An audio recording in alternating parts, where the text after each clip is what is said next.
Here's everything you might have missed in the Loki trailer. It's about time, folks. I am, of course, talking about both the upcoming Loki series on Disney Plus and our collective need for even more tender morsels of information about this series that arose from a time heist gone awry. Thankfully, Marvel was 10 steps ahead of us and dropped a brand new Loki trailer on Monday morning that gave us our best look yet at what we can expect from the God of Mischief Spotlight series coming to Disney Plus this June. With all its talk about fractured timelines and backstabbing and manipulating people, there is an awful lot to dive into, and we're going to get into it in just a moment, including all the hidden details, Easter eggs, and references that you might have missed, as well as a theory or two. But first, an obligatory spoiler warning just in case we are correct about any of this stuff and you're the kind of person that worries about that sort of thing. If that is you, then remember this warning carefully when you go to comment later because we're keeping track of everything you say. This is absurd.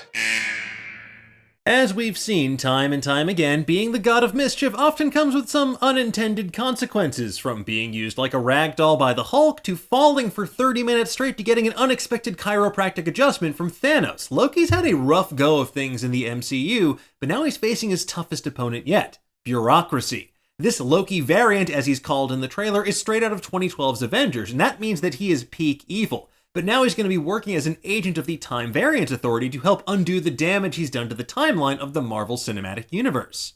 If you recall, during Avengers Endgame, Earth's mightiest heroes planned to recover the Infinity Stones, but that went sideways during their trip to the Battle of New York when Loki managed to escape custody with the Tesseract in tow, and that created a rift in the timeline as we understand it. As we see in the opening scene of the trailer, Loki did not get very far. He's being escorted by a TVA agent holding the Tesseract. Another subject, a Skrull, is also waiting to be processed, but we'll have to wait until Secret Invasion to get a better sense of why that person might be here as well. From the very beginning of the trailer, we're treated to a bevy of incredibly small but savvy design details about the Time Variance Authority. In the opening shot, we see a design on the wall where the portal opens that bears a striking resemblance to what I believe is a map of the multiverse from the Darkhold in WandaVision. Also, hourglass designs adorn the doors of an elevator, as well as an office wall later in the trailer. And even the lighting fixtures resemble an endless sea of clocks, which is fitting, because they apparently also have a corporate clock mascot, this cartoon on propaganda posters around the office, and that appears in informational videos as well. Everybody loves Clocky, the clock that makes time variance fun. Now, Loki, being the smarty pants that he is, already knows about the Time Variance Authority and the Timekeepers, whose statues we see once again in the lobby of the Atlanta's Marriott Marquis Hotel. We also see some pop art of the Timekeepers on a wall in the hallway and wooden reliefs of their faces in the courtroom scene too. For those who don't know, the Timekeepers first appeared in 1976 as Thor 243 as the villainous Time Twisters, but they were later reformed as the Timekeepers in Thor 282. They're basically this group of cosmic entities that have powerful time-related abilities and serve as custodians of the time stream, and they have a unique connection to an integral storyline from WandaVision and Kang the Conqueror, the villain of the upcoming Ant-Man and the Wasp: Quantumania. In Avengers West Coast 60-62, we learn that Kang the Conqueror basically engineered all of the tragic events around Wanda's kids disappearing, including her powers increasing to reality warping levels, because Wanda is a Nexus being and he wanted to use her status as a Nexus being and her incredible power to help fuel his own attempts to fix the multiverse, all these divergent timelines. Anyway, this is just a wild story involving Agatha Harkness, Wanda Maximoff, and the rest of the West Coast Avengers, but it culminates in the Timekeeper showing up to put Kang in stasis, imprisoning him, the aftermath of which we could see in some fashion during the Loki series. But I digress. What Loki doesn't know is just how thorough the TVA actually is, and he learns that in excruciating detail when they ask him to verify everything he's ever said. This is absurd. There's also an adorable cat in this scene, which has me wondering if maybe we could see Loki turn into the God of Mischief as well during this show, which we first saw in Unbeatable Squirrel Girl number 8. Moving on, after Owen Wilson's middlest of all managers, Mobius takes Loki to task for using metaphors to sound smart, he lays it all out for the God of Mischief. They protect the flow of time here at the TVA, which Loki rent asunder during Avengers Endgame. In the courtroom scene, Loki stands before Gugu Mbatha-Raw, who's playing Judge Renslayer, who alongside Mobius presumably sentences Loki to a lengthy prison term or cuts some sort of plea deal with him to get him to fix the damage he's done to the timeline. And speaking of Renslayer, in the comics she's actually better known as Ravonna Renslayer, the daughter of King Corellius in the 40th century, one of the last civilizations to be taken over by, you guessed it, Kang the Conqueror, who ultimately spares Ravonna because he's in love with her. First appearing in Avengers 23, Ravonna winds up giving her life to save Kang's, which later leads to Kang making a divergent reality so he can save her life instead. And another fun fact, She also wears a suit of armor in the comics that lets her shapeshift and deceive others, much like a certain God of Mischief that we can think of. We'll just have to wait and see what aspects of this character from the comics actually make it into the series, but maybe, just maybe, she's part of an inside job to spring Kang from Time Prison. I mean, crazier things have happened.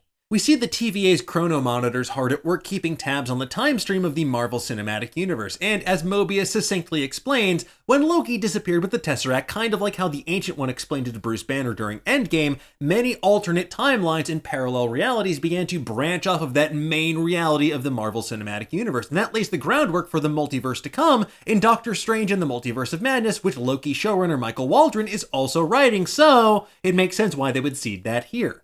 Now, outside the window of the Chrono Monitor's office, as well as later on in the trailer, you get a glimpse of just how vast this space really is. The TVA's office apparently exists in a much larger city-like area that could either just be the office itself or a representation of the null time zone from the comics as well.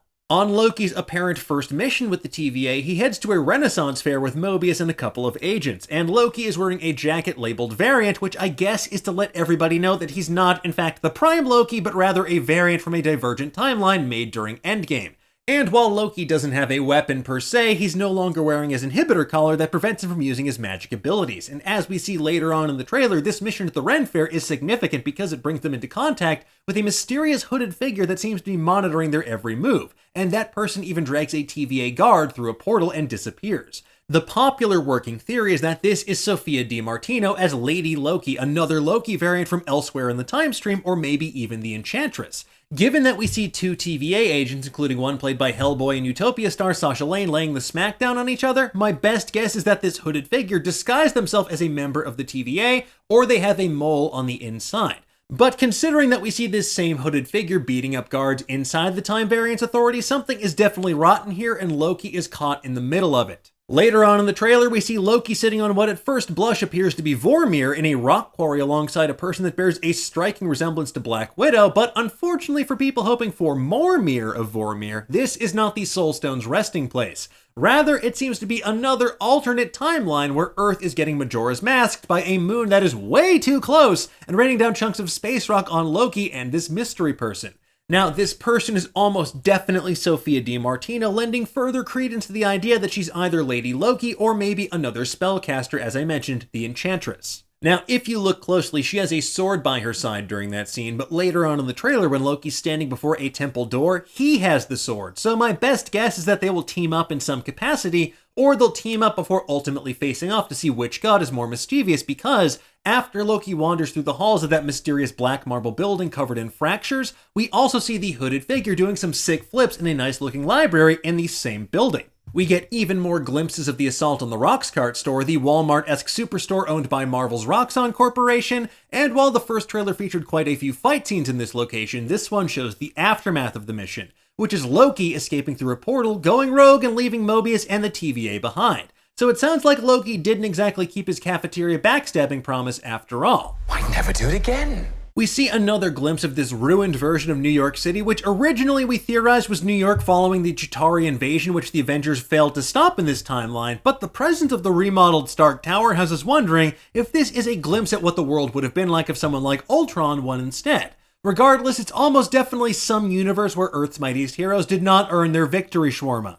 There are also sequences of Loki fighting guys that look like Kamen Rider concept art in this green padded command center of sorts that appears to be an inner sanctum of the TVA. During these scenes, Loki is dispatching goons left and right and even shoots one with a blast of green energy, proving that he doesn't need to literally stab people in the back when he can just Eldritch Blast them from the front instead. Some other blink and you'll miss it moments include what appears to be Asgard, where Loki's ruling on this sweet throne with giant snakes on it, Loki facing off with Renslayer and TVA agents, Loki in his 2016 Vote Loki outfit getting betrayed by his Sad Max cosplayers, Wonmi Mosaku as the TVA's Hunter B-15 stepping out of an elevator with a bladed weapon ready to beat people up, the hooded Lady Loki figure running through what appears to be Blade Runner 2049, another look at Loki as DB Cooper committing sky crime, and of course Loki standing in a purple-tinted landscape facing what appears to be the end of the world as we know it. He feels fine. Most importantly, we know that Loki canonically now drinks Boku, a discontinued juice box I have not thought of in conservatively 20 years. It was marketed from 1990 to 2003, which just goes to show anything's possible inside the TVA. Although that said, if someone pulls out like a can of Pepsi Jazz, I'm gonna well and truly lose my mind.